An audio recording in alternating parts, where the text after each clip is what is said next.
बड़ोदरा से लव जिहाद का एक और किस्सा सामने आया है। तब नाबालिग के साथ बलात्कार करने वाले आरोपी सोहेल पठान समेत 3 विधर्मियों की गिरफ्तारी इस मामले में कर ली गई है। इस पूरे मामले को लेकर जो जानकारी है उसके मुताबिक सोहेल पठान जो है वो नाबालिग को धर्म परिवर्तन करने के लिए उकसा रहा था, उसके साथ मार पिटाई भी कर रहा था और साथ ही शादी की लालच देकर 1.5 साल तक नाबालिग के साथ बलात्कार की वारदात को आरोपी ने अंजाम भी दिया था और इस आरोपी के साथ अन्य 2 मददगार भी शामिल थे, जिसके मद्देनजर कपुराई पुलिस ने पॉक्सो एक्ट के तहत शिकायत दर्ज कर तीनों की गिरफ्तारी कर ली है।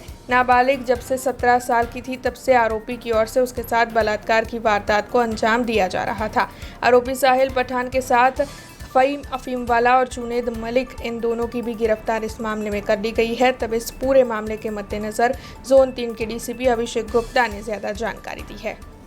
ગયા 2-3 દિવસ પહેલાં એક ફરિયાદી આપણી પાસે આવ્યા હતા અને તેમાં 19 વર્ષની એક દીકરી હતી, જેના કહેવા મુજબ આજથી 2 વર્ષ પહેલાં તેઓ જ્યારે રિક્ષામાં જઈ રહ્યા હતા ત્યારે તેમની પાસે કો પેસેન્જર જે હતા એમની પાસે એમને ફોન નંબરની અદલાબદલી થઈ અને ત્યાર પછી એમને તેઓ પોતાની સાથે રહેવા માટે લઈ ગયા।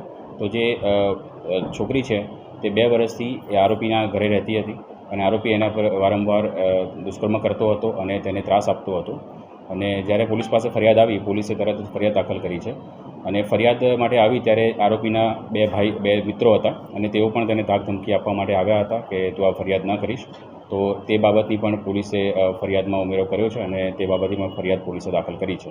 જે મુખ્ય આરોપી જેનું નામ છે સોહેલ નાઝીમ ખાન પઠાણ, જે 22 વર્ષનો છે અને તે રિક્ષા ચલાવવાનું અને છૂટક મજૂરી ટાઈપના કામ કરે છે।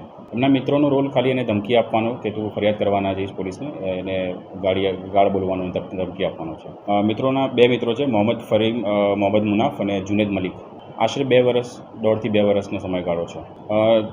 જે આપણા ફરિયાદી છે, જે છોકરી છે, એનું એવું કહેવું છે કે તેને કોઈની સાથે વાત કરવા નહોતો દેતો અને બહાર નીકળવા નહોતો દેતો, જેના કારણે તે કોઈ ફરિયાદ કરવા માટે આવી ન શકી। તેનું એવું કહેવું છે અને એ બાબતે તપાસ પોલીસ કરી રહી છે કે એ બાબતે તેને ક્યાંય લઈ ગયા હતા કે કંઈ એવું કરાવવા માટે કોઈ વિધિ કે એવું કરાવ્યું હતું કે નહીં, તે બાબતની તપાસ પોલીસ હાલમાં કરી રહી છે।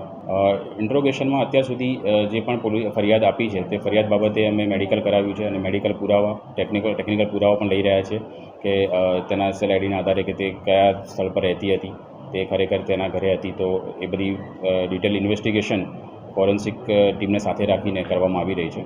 हमसे जुड़े रहने के लिए हमारे YouTube चैनल को सब्सक्राइब करें और नई वीडियो की नोटिफिकेशन के लिए बेल आइकॉन को दबाएं।